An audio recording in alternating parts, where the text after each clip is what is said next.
My name is Fabian Blake. I've been in China already now since 2008, so it's about 13 years.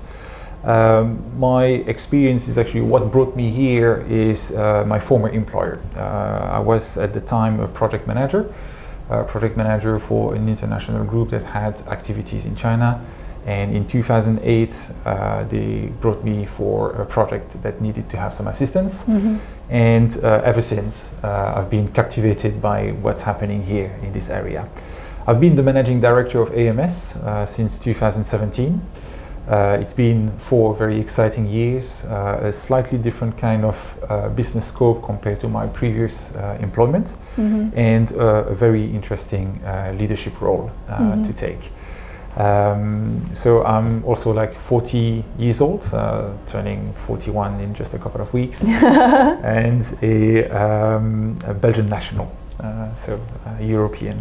So you also like having a role in the European Chamber of Commerce, right? Absolutely, yeah. Can you tell us a little bit more about that? Yeah, the European Chamber of Commerce is actually like a very good platform for the representation of European businesses mm-hmm. that are operating in South China. The European Chamber, of course, is a nationwide organization that really advocates, provides business intelligence and mm-hmm. also the networking or the community, like we say.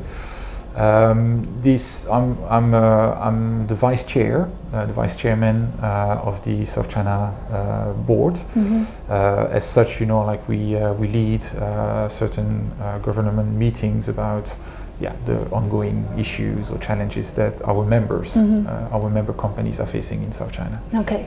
So can you tell us like a little bit more about AMS? Sure. AMS. Yeah. Well, AMS has been actually in China since 2003. So we've been operating for 18 years.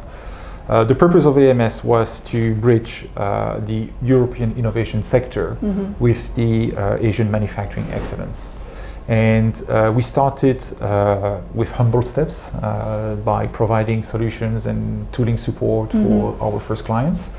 And it really quickly developed into production of components and complete assembly programs. So we've been doing that in terms of assembly activities in Foshan for about a bit more than 15 years. Okay. Our panels of clients are essentially centered around European, but also other Western markets. Mm-hmm. And when it comes, of course, to the type of product that we actually help our clients to realize, it's never 2 times the same. And that's actually like what is very exciting about our business. Mm-hmm. We are not very specific around one type of consumer electronic product. Mm-hmm. We help actually like small brands from Europe, eventually also startups that do not necessarily want to handle the whole manufacturing of their own product. Mm-hmm. And we, as a contract manufacturer, would really help them to avoid the pitfalls, to give good recommendations, and of course deliver the physical product mm-hmm. to them. And the diversity can be like explained, like we do a display system for glass frames as much as we can do like special hinge for very high architectural requirements. Mm-hmm. We do haptic devices, lifestyle, wearables, connected device, mm-hmm. Quite a lot of electronic components, okay. Or electronic products that we deliver. So our main commodities, if we may say, are plastic, metal, electronic display, mm-hmm. Packaging, of course, because everything okay. comes packed in a way. So if a product basically features some of these commodities or material, technically it's good for us and they can them. Be your clients. Absolutely. Can you tell us like how digitalization changed the game? Oh yeah, well I think also like generally speaking for the manufacturing sector, mm-hmm. it quite depends on the size of the company. Mm-hmm. A large corporate I think can really take the best advantage in terms of optimizing the process by using what 5G or AI has mm-hmm. to offer. We have seen that for actually also talking about the European Chamber, yeah. Quite a lot of companies that are active into the manufacturing are using these innovations, especially in the south of China, mm-hmm. Shenzhen being actually the main driver of the innovation on the Chinese market. a lot of companies are taking advantage of these things. For smaller companies the size of AMS, of course, we need to make significant steps years after years about how to automate certain working process, how to automate certain assembly processes. A lot of things has to do for us in our size, a company which is between 50 to 100, 120 staff strong. A lot of things have to do with the collection of data, the analysis, and eventually like using that to have a KPI based structure that really helps us to take advantage of that and to progressively go towards a smarter factory. Okay, so it's not like a dramatic change on like you suddenly change everything. It's a natural process of deployment. Yeah, still rely a lot on like human beings and do the work. Because I mean, for most of the factories, I believe there has been not just factories, but every single sector has been impacted by the pandemic. Oh, definitely. So how pandemic, like the COVID-19, have the impact on your sectors? Oh, well, as things happened early last year, we were first worried about the impact on the side of operations because it started.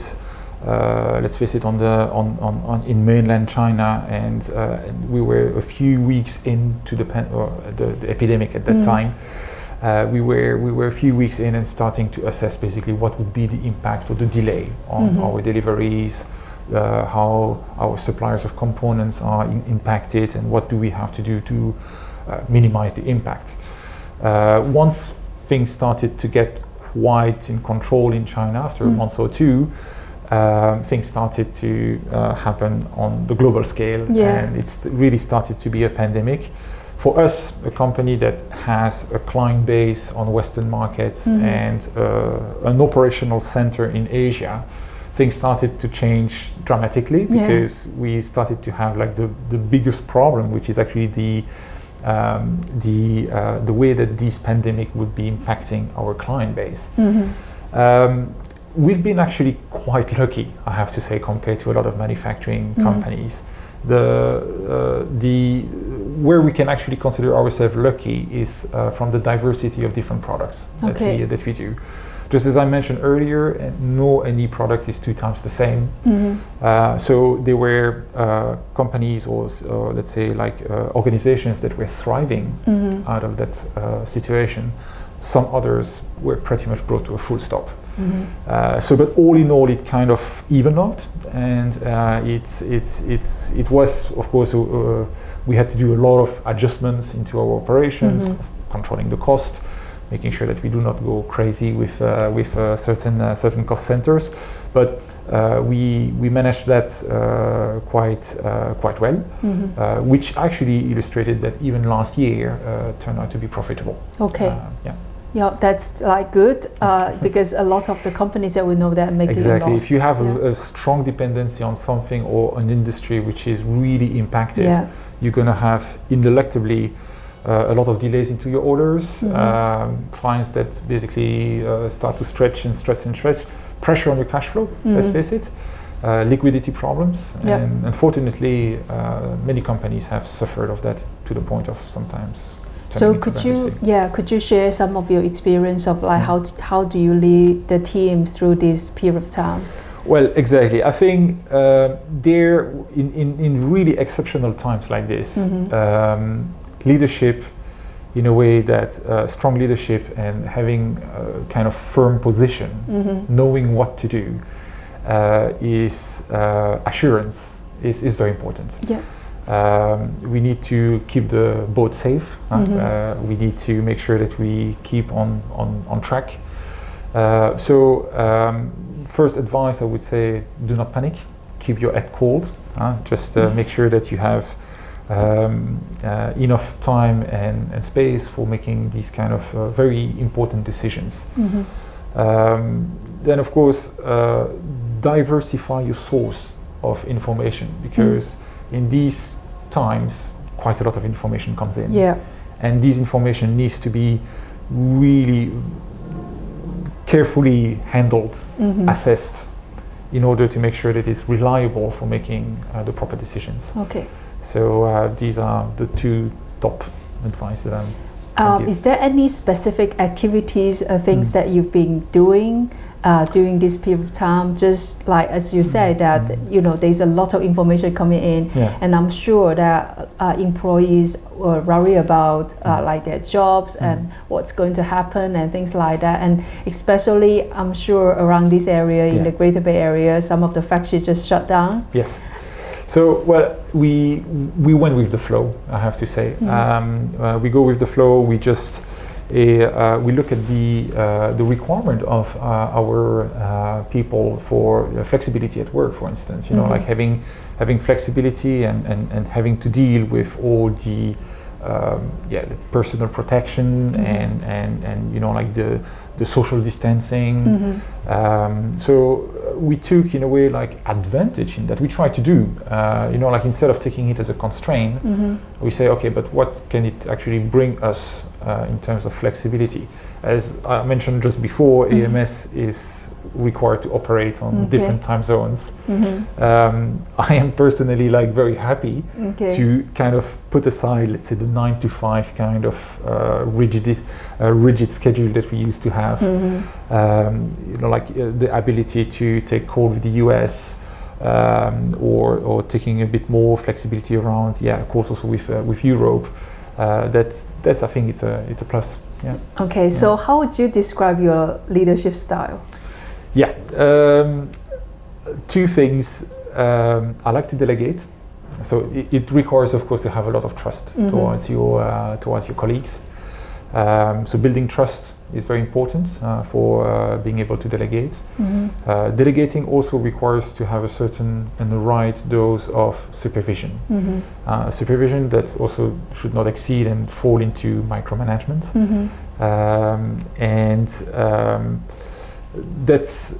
That's one side. The other side is also like leading by example. As you know, like a leader into a company doesn't know everything. We have. There's a reason why we delegate.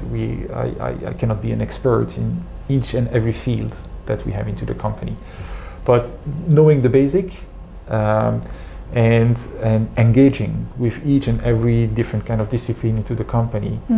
Also for in the areas where I feel that, of course, our employees have the upper side because they have more experience. It's a very enriching learning experience. And where leadership actually comes into play, of course there is trust, but there is also like the interest that we need to show towards these highly talented people, the interest to understand what is their challenges, where they can basically bring the company to the next level, and also like engaging with them in order to develop different areas of the company. And the last but not least, of course, we need to keep the company balanced. So every company has certain strengths, certain weaknesses. We have to be able to be aware of that, to be able to see them, to deal with them, and that's where it's very important to keep in check basically all these areas. You were actually, I think, the third managing director that I interviewed who were working for a manufacturing company. Good. And I mean, from other countries to work here in China. And then they always say that it's really challenging. First is because of the language issues. Another one is because most of the people, I have to say, that working in the factory, they have lower education level. So they find it quite challenging to deliver what they actually set to deliver. So like, for example, I know that you told me through training and everything else, so we'll come back to that one. But what challenges, like what other challenges have you come across as a senior leader who are working for the manufacturing company here in China? There's so many different components in this sentence here. It is a lot of things basically factor in, and everything what your the interviewees of your in your previous interviews is absolutely right. I feel them as well. One of the things indeed is the constant change. Being in manufacturing, if you are really like product centric, there will be always regulations, compliance that needs to be resolved. And we have the same for basically our activities here in Foshan. The ability to deal with something which is as constant as a continuous change is actually one of the biggest challenge, I think, that we have to face. So remaining correctly informed, again, checking your source of information on what to do, seeking basically as a manufacturing company, we are part of a huge and the reason why we decided to operate in South China is for that particular reason. It's a huge it's a concentrate of manufacturing companies here, and it's very easy to reach out and to via, for instance, also the European Chamber to look at what companies are doing to deal with these changes. Sharing is caring in a way. Yeah. Right. So, like the staff retention is pretty difficult for a manufacturing company. So, how do you do that? Well, it has, I think, like money is important. Of course, we cannot ignore it. We have to say this is the basic. If you don't talk about that, of course, then it's a little bit too idealistic. Yeah, because one of the things that I spot on when we were downstairs is one of the staff, the workers that has been working there since 2010. Exactly. And it's been 11 years. Exactly. So 11 years, as you can imagine, as an operator is quite outstanding in China. Yeah. How do we work basically how do we assure the staff retention into our company? It's just by giving them a very clear, visible career development or career development path. That's one thing. Of course, the monetary aspect is quite important, and the duty of the company is just to make sure that it's also correctly balanced with the output. But very, very important in the environment. We need to have also a favorable environment. Working in a factory is sometimes a bit difficult.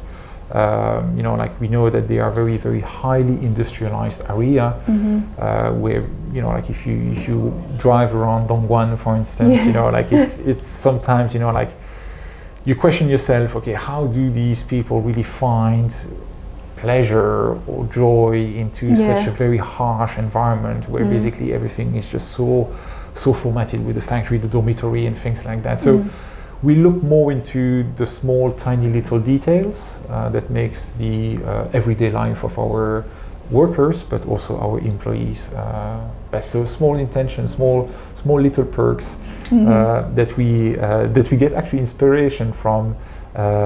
Like a big corporate, like I used to work in my early years in my career in big corporate, and I know that, like this kind of gesture from the employer towards the workforce or the employees is very much welcome.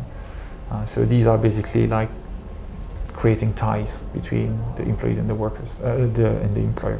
First, so for become a management level staff, like what kind of personal quality do you think is important, or skills you think is important? That's a very good question, because as you become more and more into the middle management, higher management into a company, one key aspect that the ownership or the executive into the company will look at, entrepreneurship.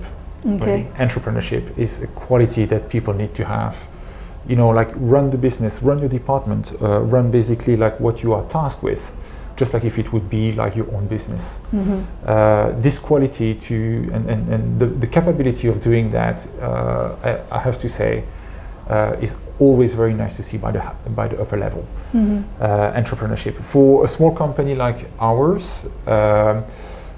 We can add to that the cross-functional experience, or basically like how like how to foster basically the communication skills to develop teamwork. Like we have about 25 employees here in this in our open office, all different kind of responsibilities, and just like I said, we need to avoid to work in silos where basically I take my own responsibilities and I drop the package to my colleague.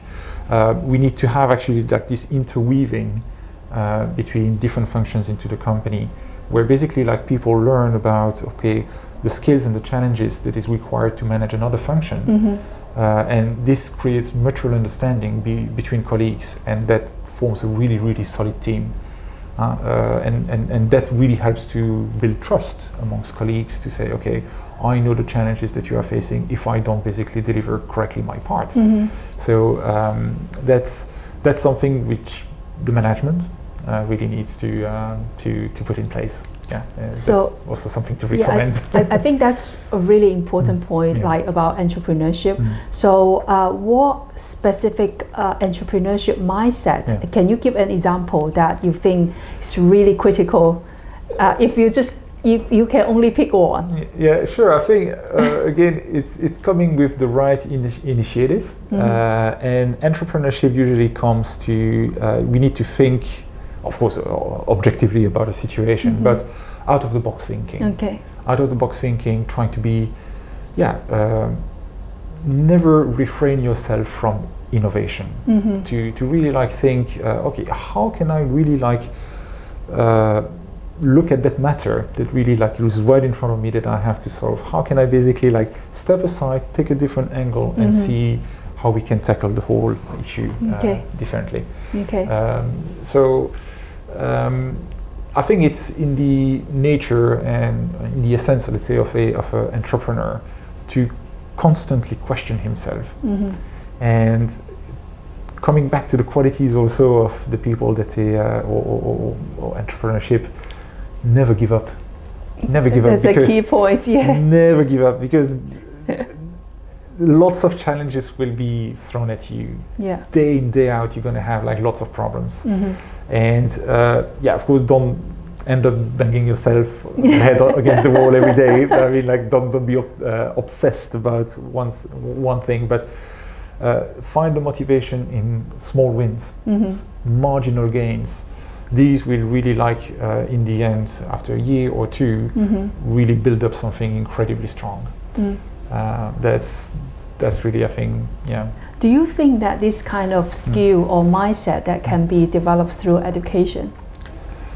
Oh, that's a very interesting question. Actually, I think so. Yes. How about you in Belgium when you have your early year education? Yeah. Well, the education system is there, of course, to be able to create these thinking, to have a look at things objectively, but also like from different angles.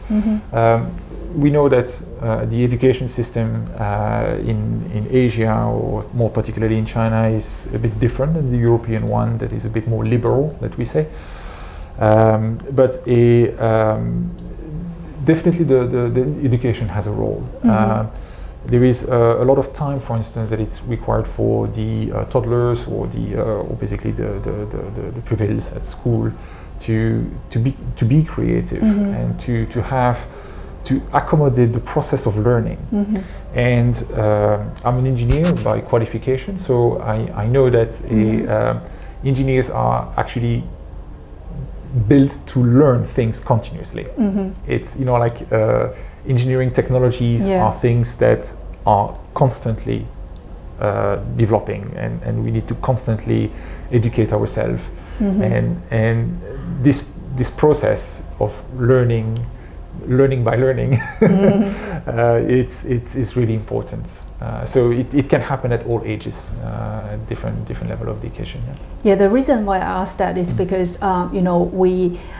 we have a lot of reports, and we met company owners, senior management levels people. They always complain about like the people they recruited are not fit for the purpose, and they spend a lot of time to do like training and all those kind of things. So we always try to find, like, because we are working in the education sectors, we always find, is there any other way that we can just do it in advance rather than later, because I know on-site training is really important, but it's very specific for that specific job, for the specific role that you need to take. But there's some universal skills like are important for like before they actually graduated, if they have some universal skills that can fit for most of the industry, that would be great, right? Absolutely, but I have to say, Dee, like you can hard train your resources for the job that they need to perform into the company. As much as people can also like develop these skills of out of the box thinking, different kind of analysis talent. These are things that actually you can eventually do online by, there are plenty of websites that basically like create your or basically develop your capability to look at things differently. Well, these are sometimes a little bit like logic tests, things like that, but there is a lot of things that can that I would encourage people to do to stimulate these skills basically. Because so I think my next question will be, can you offer some suggestions to our fresh graduates, like before they actually, I mean, maybe it's related to skill development, maybe it's related to looking for their first job? Well, I remember the days that, of course, I was a fresh graduate, and like you come into a complete different kind of world, from being very academic to ending up being very practical and having a role into an organization. That I would say the top tip, like, would be ready to adapt. There is. What I have witnessed, for instance, like the concept of what is to be an engineer when I was a student turned out to be quite different as what it is in real life. So should be very open-minded and yeah, exactly, open-minded. You need to start as well at some point. Like, do not necessarily. I mean, like, if you can be very lucky to get your dream job really right after the university, I would say congratulations. But this is really an exception. So you need to build up experience. You need to familiarize with these new environment. Your buddy doing at the school or at the campus are basically becoming colleagues, for which you have a bit more formal kind of a relationship. Or of course you can have friends within the organization where you work for, but it's develop this capability to adapt and keep the mind clear on your development, assess yourself continuously where you are going. Another way is like we also see a lot of people coming to China, and what actually motivates you to go overseas, not necessarily to here in China, but go abroad, like left your country and then to work in another country? Well, there is definitely curiosity. I think curiosity is involved, but yeah, that's where basically the never give up mentality starts to kick in. How about like, because we have quite a lot of young people in China, we call the 90th generation, 90后, and they this is something that I talked to the HR director. They are like having headaches on this kind of issue. Like they kept having candidates, and then employee keep changing their jobs. What's your what kind of suggestions as people who are like working in the same industry for such a long time? What kind of suggestion can you tell? Because I'm sure it doesn't really matter what kind of job you take. You have challenges anyway.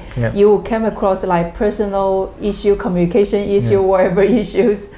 How do you deal with that? In fact, like when we look at people that were born in the 90s that basically take an active role into a company, it's a pivotal moment for the development of their careers. Basically, we know that, let's face it, millennials, like we call them, they are very ambitious. They have really this dream picture, and we can say it in a positive way, kind of arrogant, which is sometimes very needed, and they are really like sharks. they want to really do it, which is very important. This is the beauty of being young. When you are just like at these like 30 between 25 to 35, experience starts to build up. So this is the moment where there is indeed a very, very important decision on really like a long-term target. Like stability in a company. I think it's very very important. And just like I was mentioning, the person that we would like to integrate into our organizations are persons that have this entrepreneurial character. And this really like requires time, patience, to and stamina to really happen. So the advice that I would give to that kind of generation, thinking also like of their role into the society, it's time to like get married and having a family. Stability there just fits very nicely for these things, and it doesn't mean that we have to end up like having midlife crisis all over the place. No, it can be actually extremely exciting period of time in the career, because that will define pretty much like the 20 last years of your career. So that's really like pivotal, I would say, very very important. Yeah. Okay, great. So one last question about your personal like interest. Okay. So how do you keep a balanced life? Okay. So I know you have a very busy job, and you don't just have one job, you actually have like multiple roles as well. Yes, exactly. So how can you keep yourself always energetic and positive about your jobs and passionate about what you've been doing? Passion. That's the word that I really wanted to say. Sorry to take it out from the mouth, but like involve passion into what you do. Like I discovered, for instance, the product manufacturing and the services that this company has to offer. I found it very interesting. I said, okay, I'm not very familiar with that. I learned very quick at the very beginning, and like I really like, and I get passion. I have passion about and learning also myself. Like looking at how we have to basically develop certain areas of the company. That's basically for the main job. Then I learned also that via the chamber, for instance, as a board member, there is nothing, no personal gain for that. Absolutely not. It's all about serving the community. Yeah. It's all about coordinating these kind of actions between different kind of member companies and giving them the good level of business intelligence. So this also, when you, in my personal opinion, I feel good about doing that, just like we do today. Yeah. Like sharing basically like certain perspectives, certain opinions, and eventually something that will be helpful to others is also very good. And the last little point, like in your hobbies, you of course leave time for it. Indeed, the work-life balance is all about giving the necessary amount of time for your hobbies, the family. I'm a cyclist myself. Cycling is actually a sport that requires a lot of time. It requires, it depends how you practice it, but it can easily take several hours in your week. Find time for it. Allocate the time. Time management is everything in the end, and making sure that the family, your obligations and everything basically are not hampered by all the other aspects. So it's in the end, it's time management, but also like all this little touch of having passion and feeling good about sharing, for instance, is very important. That's great. Thank you very much for your time today. My pleasure. And I do learn a lot from what you're sharing, and it's a great pleasure to talk to you today. Likewise. Thank you very much. Thank you.